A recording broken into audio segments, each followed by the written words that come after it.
Hello everyone, কেমন আছো তোমরা সবাই? আশা করি তোমরা সবাই ভালো আছো আর আমরাও খুব খুব ভালো আছি। তো আমি রিঙ্কি স্টিল হাউসের আরেকটা নতুন ভিডিওতে তোমাদের সবাইকে ওয়েলকাম আর অনেকখানি ভালোবাসা। তো আজকে আমি তোমাদের সব্বার প্রশ্নের উত্তর দেবো। তো দেখো, এটা হলো আমার ছাদ বাগানের লেবু গাছ। আমি এর আগের বছর এই লেবু পাড়ার ভিডিওটা পোস্ট করেছিলাম। তো তোমরা অনেকেই কমেন্ট করেছো যে আমি কিভাবে আমার ছাদ বাগানের লেবু গাছের পরিচর্যা করে এত সুন্দর ফল পেয়েছি। দেখো, প্রথমেই বলি, যে যার মতো করে কিন্তু তার বাগানের পরিচর্যা করে। আমিও আমার মতো করে আমার গাছপালাদের পরিচর্যা করি, একদম আমার নিজের মতো করে আমার গাছপালার পরিচর্যা করি, একদম সিম্পলভাবে ঘরোয়া পদ্ধতিতে। তাই আজকে চলো তোমাদের সঙ্গে শেয়ার করবো যে আমি কিভাবে নর্মালভাবে একদম পরিচর্যা করে এত সুন্দর ফল পেয়েছি ছাদ থেকে। দেখো, আমি প্রথমেই যখন এই গাছ ছোট অবস্থায় গাছগুলোকে কিনে এনেছিলাম, প্রথমেই কিন্তু আমি এই বড় চারের মধ্যে লাগিয়েছিলাম। আমি কোনো ছোট টবে লাগিয়ে তারপরে আবার বড় হলে টব চেঞ্জ করা, সেটা কিন্তু আমি একদমই করিনি। আমি ছোট অবস্থাতে গাছটা লাগিয়েছিলাম আর তাতেই দেখো এত সুন্দর বড় হয়েছে। তো আমি এই গাছগুলো কিনি কিন্তু রানাঘাট থেকে, আমার বাড়ি থেকে অনেকটাই দূরে। আমি ওই নার্সারি থেকে আমার ছাদ বাগানের সমস্ত ফল গাছ আমি কিনি,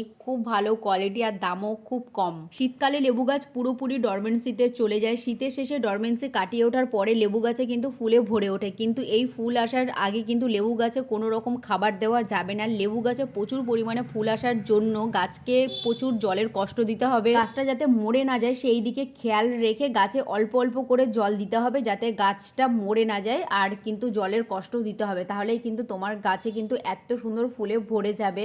যখনই গাছে জলের অভাব হবে তখন লেবু গাছ সমস্ত পাতা ঝরিয়ে দিয়ে ও নতুন করে বেঁচে ওঠার জন্য আবার বংশবিস্তার করবে। তখনই গাছে কিন্তু নতুন পাতা, তার সঙ্গে নতুন ডাল আর কিন্তু ফুলে একদম ভরে যাবে। লেবু গাছে ফুল আনার জন্য আমরা যেমন জলটা কম দিতাম, কিন্তু যখনই লেবু গাছে ফুলে ভরে যাবে তখন কিন্তু জল কম দিলে হবে না। জলটা কিন্তু একদম ভালোভাবে দিতে হবে, কমও না বেশিও না, বুঝে শুনে দিতে হবে। জল বেশি হলেও কিন্তু অনেক সময় ফুল ঝরে যায়। লেবু গাছে ফুল আসলে তখন কিন্তু সপ্তাহে একবার করে কীটনাশক আর তার সঙ্গে কিন্তু ফাঙ্গিসাইড স্প্রে করতে হবে। অনেক সময় ফাঙ্গাসের কারণে কিন্তু গাছ থেকে প্রচুর পরিমাণে ফুল ঝরে যায়, ওই জন্য সপ্তাহে একবার কিন্তু কীটনাশক আর ফাঙ্গিসাইড কিন্তু স্প্রে করতেই হবে। কিন্তু ফুল ফুটে যাওয়ার পরে কোনো রকম কীটনাশক বা ফাঙ্গিসাইড ফল গাছে স্প্রে করা যাবে না, তাহলে কিন্তু যেই পরাগ মিলনের জন্য যে মৌমাছি কিংবা অন্যান্য পোকামাকড় যে আসে, তাহলে কিন্তু পরাগ মিলনটা একদম ভালো হয় না। তাই ফুল ফুটে যাওয়ার পরে কোনো রকম কীটনাশক গাছে স্প্রে করা যাবে না। চলো আজকে তোমাদেরকে বলি, যখন গাছে ফুলে ভরে যাবে পরাগ মিলনের জন্য প্রজাপতি কিংবা মৌমাছি কিন্তু আমাদের ভীষণ সাহায্য করে। তো বাগানে প্রচুর পরিমাণে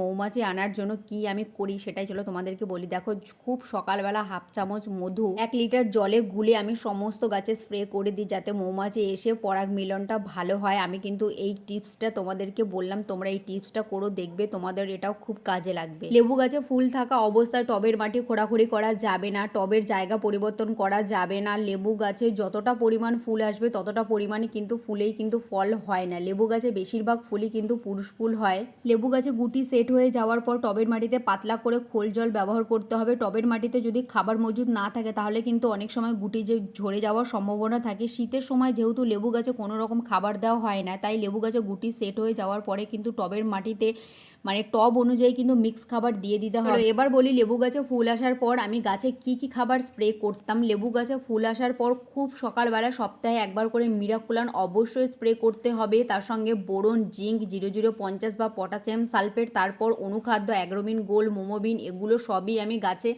অল্টারনেট করে খুব সকালবেলা গাছে স্প্রে করতাম। আর তার সাথে তো সবজির খোলা পচা জল, শস্যের খোল ভেজানো জল একদম পাতলা করে আমি মাসে এগুলো দিতামই। আর মাসে একবার করে মিক্স খাবার তো টবের মাটিতে আমি দিতামই। টবের মাটিতে মিক্স খাবার থাকলে ফল গাছের জন্য আর কোনো চিন্তা নেই। লেবু গাছ কিন্তু খুব একটা যত্ন পছন্দ করে না, ফুল আসার সময় একটু পরিচর্যা করতে হয়। আর টবের মাটিতে মিক্স খাবার যদি মজুদ থাকে তাহলে তো আর কোনো কথা নেই। তাহলে আমার মতো তোমরাও এরকম সুন্দর সুন্দর ফল পাবে ছাদ বাগানে। ভীষণ আনন্দ, ভীষণ মজা।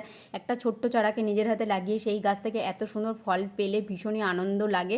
আর তার সাথে দেখো, তোমাদেরকে বলছি মিক্স খাবারটা তোমরা প্রত্যেকটা গাছের ক্ষেত্রে ব্যবহার করবে। মিক্স খাবার হলো নিমখোল, হাড়গুঁড়ো, শিংকুচি, ভার্মিকম্পোস্ট সমস্ত কিছু মিশিয়ে রেখে ডিকম্পোস্ট হয়ে যাওয়ার পরে তোমরা গাছের মাটিতে ব্যবহার করবে, এটা খুব ভালো। আমি কিন্তু একদম নর্মালভাবেই সবসময়ের জন্য আমার ছাদ বাগানের পরিচর্যা করি, আর একদম ঘরোয়া পদ্ধতিতে, সেরকম কোনো টাকা পয়সা কিচ্ছু খরচ হয় না। তবে যখন ফুল আসে তখন কিন্তু একটু পরিচর্যা করতে হয়, কীটনাশক স্প্রে করতে হয়, এটা কিন্তু করতেই হবে তোমাকে, কারণ ফুলগুলোকে টিকিয়ে রাখার জন্য তখন একটু যত্ন করতে হয়। আমি কিন্তু আমার মতো করেই পরিচর্যা করি, তাই তোমাদের সঙ্গে সেটাই শেয়ার করলাম। তো ভিডিওটা কেমন লাগলো অবশ্যই কিন্তু কমেন্টে জানিও। ভালো লাগলে একটা লাইক কমেন্ট শেয়ার করে দিও, আর আমার চ্যানেলটা সাবস্ক্রাইব করে আমার পাশে থেকো। চলো টাটা। আর আমার মতো তোমরা কারা কারা এরকম সিম্পলভাবে বাগানের পরিচর্যা করো অবশ্যই কিন্তু কমেন্টে জানাতে ভুলো না। টাটা।